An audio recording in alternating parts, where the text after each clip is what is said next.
Robowado, Sabewado, Amukbewado. We are now continuing with the history of SAPELE so that both Okbes and Shekiri alike will know where they belong. I told you how Donuma divided SAPELE from Amukbe, scattered them for his own personal benefit. And how having done that to please Ogodo disappointed him because Ogodo does not want to share with anybody. Ogodo does not like sharing.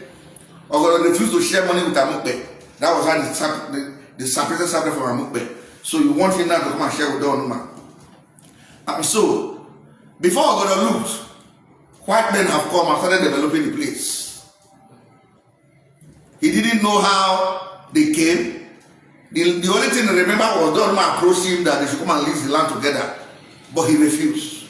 So it's like Donuma has spotted him. So Ogodo now wanted to know whose authority they used to lease land there. Mind you, Donuma has already given a judgment by separating Amukbe from SAPELE, and Ogodo is the ruler of this side. So Ogodo have the very tangible evidence that you cannot go and use another chief to lease this place, whereas I'm the head chief. So Ogodo wrote a letter to the British. He said he wants to know in whose name they leased the land. And they told him the land was leased on behalf of the chiefs and people of SAPELE. The land should have been leased on behalf of Ogodo, paramount chief of SAPELE, because they have already separated. So when Ogodo had that, Ogodo sued Donuma to court. That Donuma to cancel the lease so that he will not make another lease. But Donuma told him, don't waste your money, you will lose the case. Ogodo didn't believe. So Ogodo went to court. That'll tell you how the British were behaving, how they were conniving with Donuma. Ogodo waited and waited and waited and waited. Ogodo's own lawyer, one Mr. Shingles, didn't come to court. And so the judge ruled that for wasting the time of the court, your case is struck out, and you cannot come to litigate this case again without the leave of court, without the court giving you permission. And Ogodo was even fined £30 on top of that. You see what kind of oppression? The Ogodo lawyer was a British man, was an English man. His name was Shingles. He collected money, he didn't come to court. How do you punish a client for the mistake of his lawyer?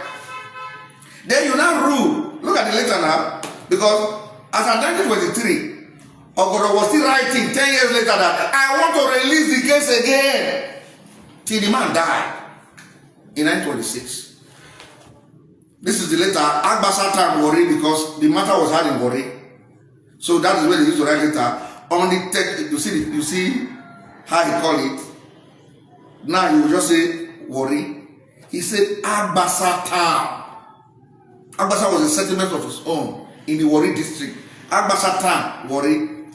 13th of September 1923. The resident, Imuere province, Imuere.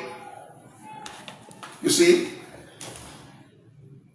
Your Honor, your humble petitioner, very respectively beg to submit this earnest petition to your Honor for kind perusal, cogitation, on this colonial English now, and decision, please, that the land at SAPELE belonged to my late grandfather by name Obrifo. You understand what I told you before in the previous part? This Obrifo came from Ogara, from Okobodo in Ogara. He was a medicine man. That the land at SAPELE belonged to my late grandfather by name Obrifo. Now, who was now the father of Ogodo? Okubo. But Okubo was not the son of Obrifo. It was Anakaja, that is the daughter of Obrifo. You understand? So he was claiming it through his mother's good. Now, that the land in Sapele belonged to my late grandfather by name Obrifo. One Ogidiagba, I told you that Obrifo didn't come alone. One Ogidiagba succeeded him by inheriting the land. This Ogidiagba is a brother to Obrifo, not the son. You understand? So you should know what they are doing now. He's the eldest man of the family. He said one Ogidiagba succeeded him by inheriting the land after his death. That after the death of the said Ogidiagba, one Ire succeeded him, and the land was under his inheritance. And after the death of the Ire, one Ewuba, that's our name, succeeded him in the same manner, and the land was under his inheritance. That after the death of the said Ewuba, the land now passed to Ogodo. Your humble petitioner succeeded him, and the land is therefore inherited by me since his death. That after 9 years ago, that is 1913, as I told you, that after 9 years ago, I had a case against Chief Dore over SAPELE land matters, that's 1913, in which I attained a lawyer Shingo as my solicitor to proceed with the case. That I did not to allege that the barrister was unable to attend the court during trial at SAPELE, and since then the case is still hanging and without any decision yet, as long as it is not completed. That SAPELE is not Shekri country. As such, I should see no reason why Shindore should have control of the SAPELE land which does not belong to him, but to me by right.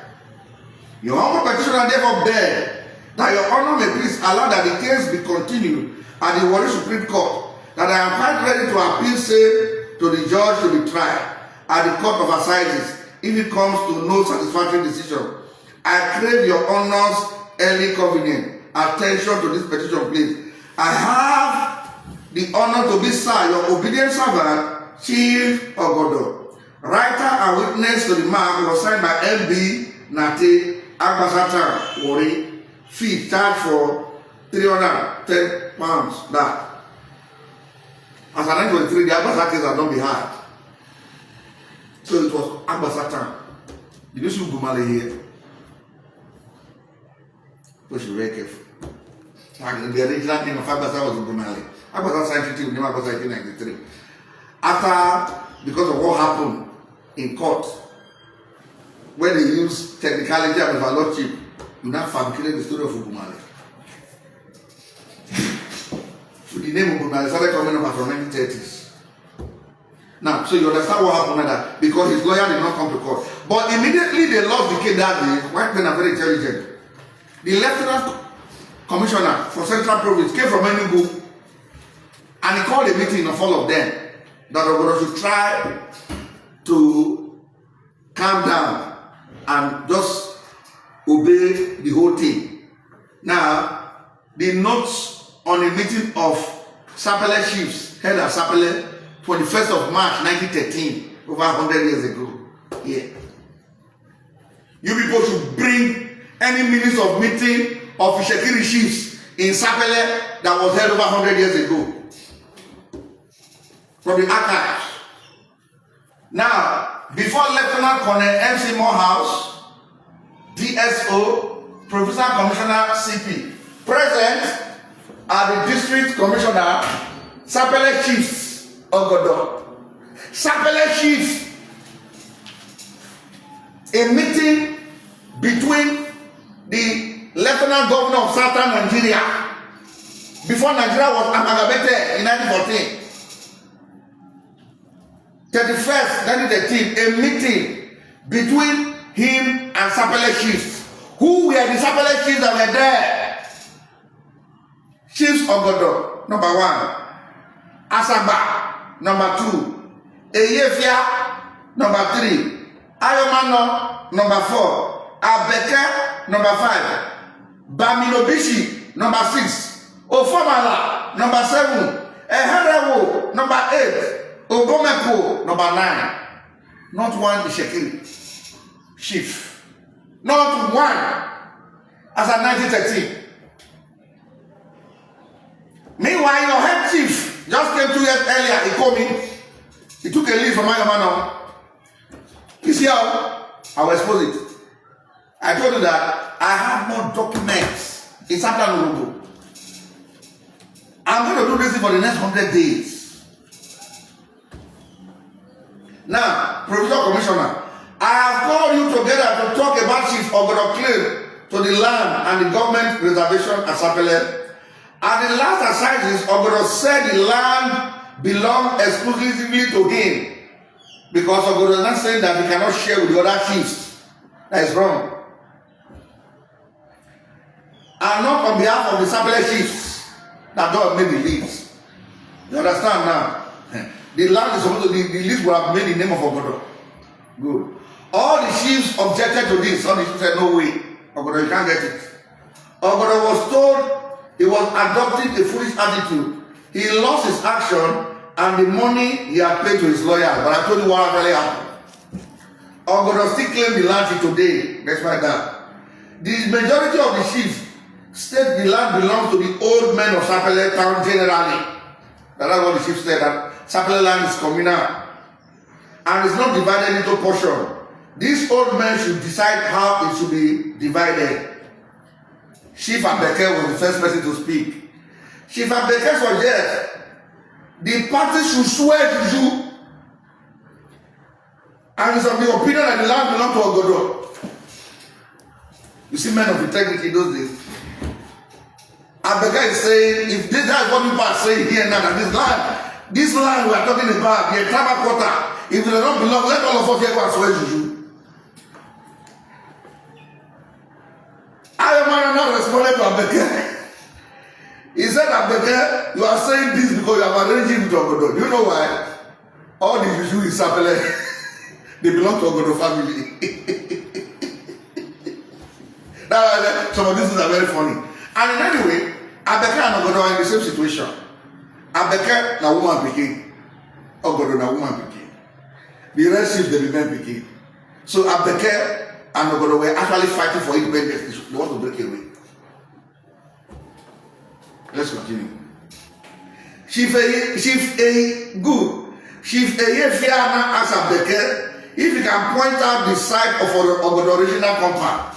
Come and show us where Ogodo deforested in that place. The Provincial Commissioner now said, in the olden days, that is the Lieutenant Governor, the trading firm used to dash the people on whose land they settled. And all the chiefs agreed that all the European family can dash people land they settled. Shifayomana said his father used to receive it and divide it, even giving some to Ogodo's people. Now I said, Shifayomana's father, that was the first person to receive the gift.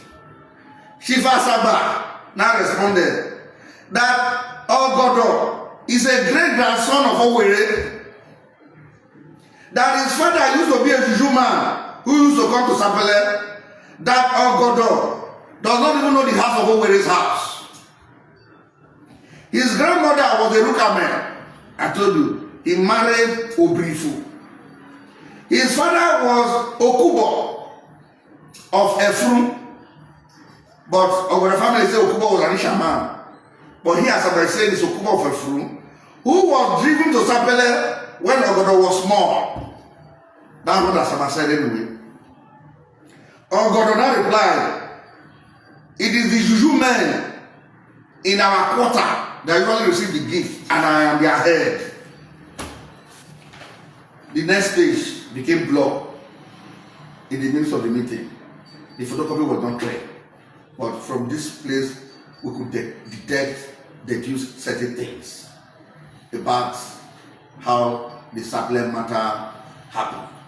So, the chiefs of SAPELE after 1913 were all open men. The quarrel was whether the Ogodo, the Opako of SAPELE should take the entire money of the lease, or whether it should belong to all the chiefs of SAPELE. I hope this one is clear. So, at the end of the day, Ogodo was still writing later to the British. Even down to, he wrote another one here on the 14th of January 1925. Then he wrote another one again on the 4th of August. No, this last one, it was not him again. This one was on the 4th of August 1926. It was his lawyers. The children contacted his lawyer to continue the case. So it means that Ogodo must have died early 1926. Because look at the letter here. His Excellency Graham Thompson KCB, Governor and Commander-in-Chief of Nigeria, on tour at SAPELE, like the visiting governor was visiting SAPELE. Your Excellency, the most humble petition of your respective servant showed that after some deliberation, they have thought it prudent to lodge with your Excellency a matter of vital importance regarding the land of SAPELE division or the southern province of Nigeria. That the late Chief Ogodo, meaning he was dead, so he was fighting till he died.